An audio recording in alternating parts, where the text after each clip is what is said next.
Kalau bercerita soal awal dinamika, sebetulnya dinamika itu sekitar tahun 80-an. Dulu masih berbentuk koran ya. Yang kita masih ingat waktu itu ada beberapa senior-senior kita yang kemudian juga aktif di media umum, yang itu awal-awal akhir 90-an ya, munculnya Wawasan, kemudian ada beberapa media umum yang memang membutuhkan tenaga-tenaga muda. LPM zaman saya itu ya sebagai media pendidikan, peningkatan kapasitas, dan media perjuangan juga ya untuk teman-teman mahasiswa, untuk memperjuangkan aspirasi mahasiswa dan menyuarakan gagasan dan pemikiran teman-teman mahasiswa, termasuk isu-isu lokal, isu-isu nasional, dan juga bahkan termasuk isu internasional juga gitu. Saya sendiri masuk sebetulnya awal-awal di semester pertama ketika pendidikan dasar TPMTD ya, pelatihan dasar itu waktu itu 93, kemudian akhirnya dilaksanakan di 94 awal, kemudian kita terbit berbentuk majalah di situ. Ya, kalau soal orang-orangnya, tim redaksi ada, terus yang tim di manajemen juga ada. Kalau tim redaksi ya orang-orangnya terdiri dari teman-teman mahasiswa yang masuk melalui BPMTD, terus pelatihan jurnalistik tingkat lanjut, dan mungkin beberapa pendidikan yang lain. Orang-orangnya ya karena mahasiswa tentu juga harus berbagi waktu dengan kuliah, berbagi waktu di UKM yang lain. Tetapi kami semuanya berupaya bagaimana dinamika itu terbit sesuai dengan jadwalnya, kontennya sesuai dengan visi misinya, dan juga semboyannya tadi, serta muatan-muatannya ya tetap segar lah, tetap aktual dan mendalam, kira-kira seperti itu. Dinamika ini bagi saya menjadi bagian terpenting dalam hidup saya ketika harus mengasah bagaimana cara menulis, bagaimana cara membangun relasi dengan orang, juga bagaimana cara melakukan propaganda di dinamika.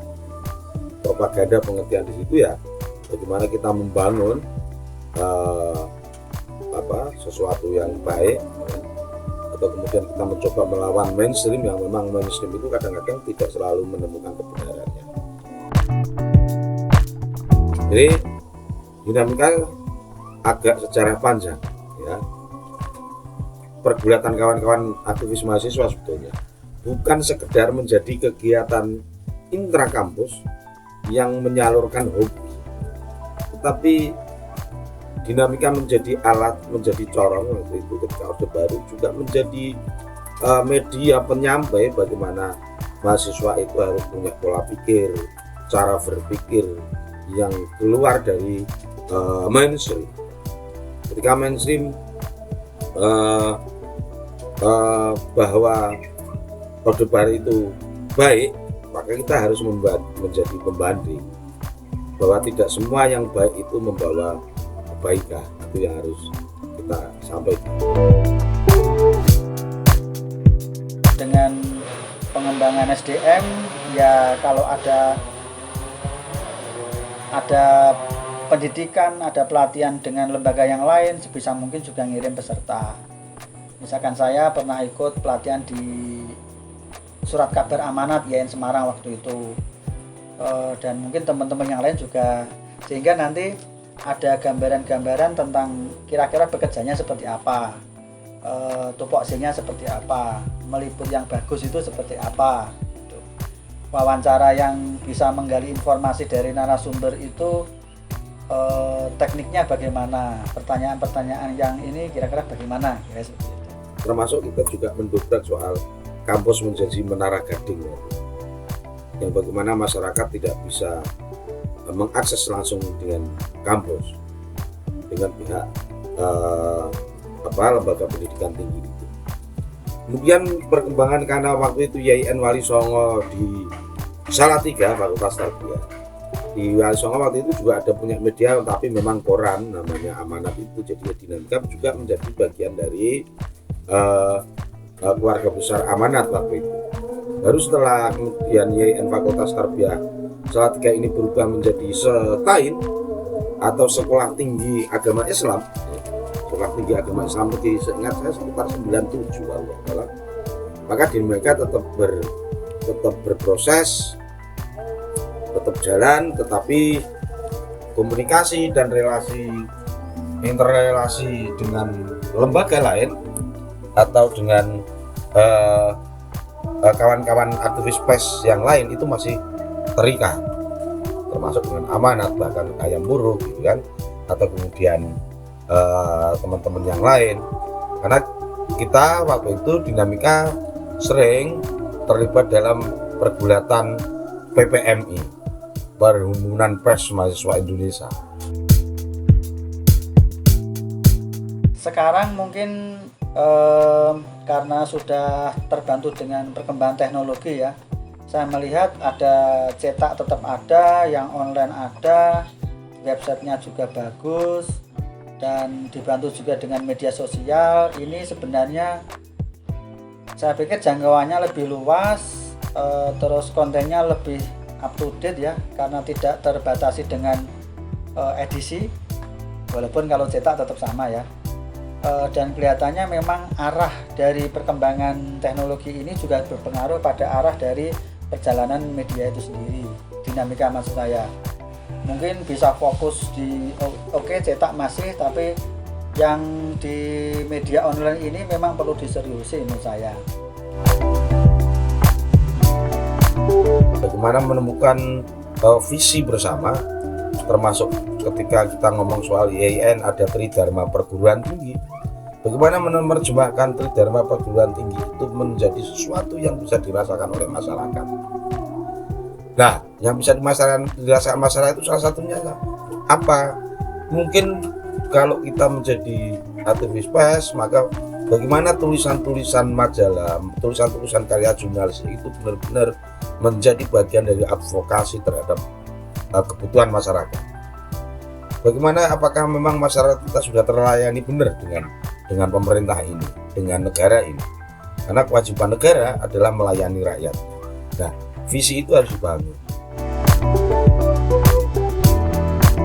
Saya lihat itu bibit-bibitnya sudah ada, tinggal bagaimana media online Dinamika ini bisa lebih berkembang, bisa lebih besar dan membawa nama besar YIN Salatiga.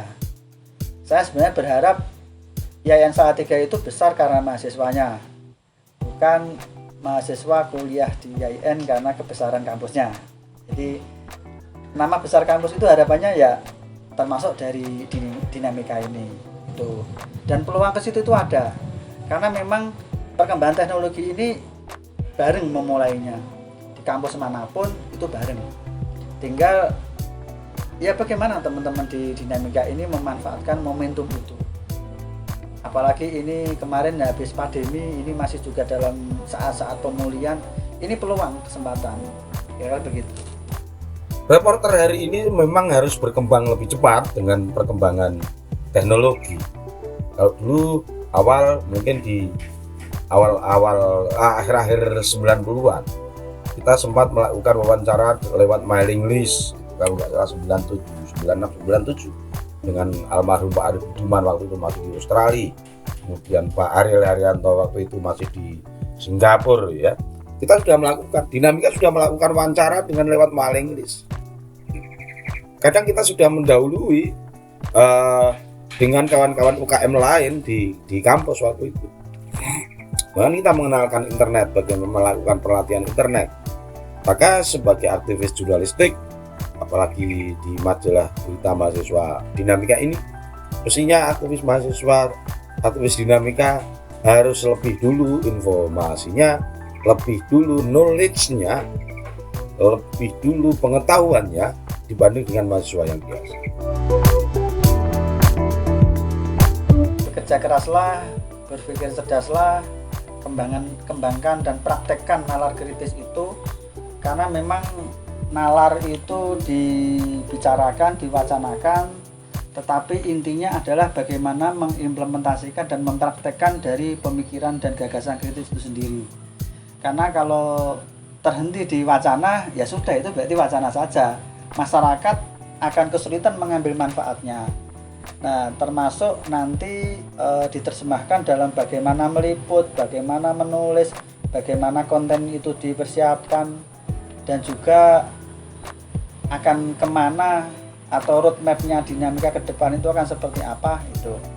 Jadi buatlah roadmap yang sehebat mungkin, tetapi filosofinya, falsafahnya itu tetap harus dipegang. Tapi saya pesankan sekali lagi bahwa dinamika bukan tempat meluangkan hobi, tetapi dinamika itu ruang untuk membangun karakter, untuk membangun mindset, struktur berpikir. Bagaimana struktur berpikir kita harus lebih tertata, kemudian juga menjadikan orang yang punya karakter dibanding mahasiswa yang lain. Harus punya karakter yang berbeda dengan mahasiswa yang lain. Nah, disitulah maka kita akan selalu mengingat bahwa ada kenangan, ada ruang, ada salah satu lorong hidup bahwa kita pernah berproses di dinamika. Saya kira itu, terima kasih. Itu lagi lihat apa? Ini lagi lihat video-video CF Red. Aku ikut lihat dong. Sinilah Red.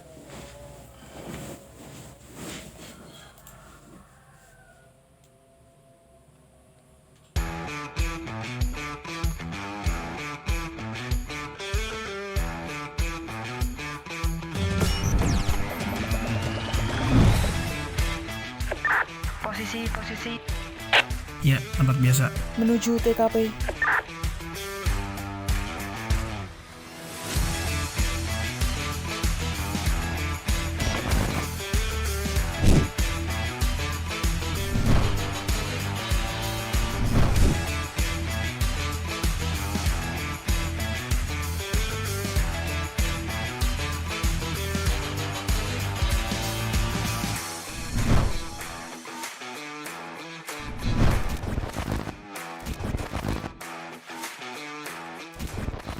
Sekarang tanggal berapa, Ham? Sekarang hari Kamis tanggal 2 Red. Wah, tanggal 2 kan kita disuruh nyebar pamflet CF. Oh iya. Ya, Ayo. ya, berangkat.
Picking up right where I left off. The banging the drums and they point to me. I'm only alive when I need to be, and I keep on digging up my lost cause. It comes so slow but suddenly. The things that make you happy, they aren't enough for me, for me, for me. Jadi pada tahun ini kita itu persiapan, itu ada seminar, kemudian ada pameran, dan kita mencoba hal baru, yaitu pembuatan film gitu kawan-kawan. Cukup menarik sih, tapi cukup menyita waktu, tenaga, dan bener-bener ekstra bersama dengan teman-teman. Dede, gimana persiapan hari ini? Pastinya banyak ya, terus banyak yang harus dipersiapkan dari pamerannya, alat-alatnya. Ya udah ulangin. Kumpul ketok LKD si Allah kan ketutupan kamu nangka.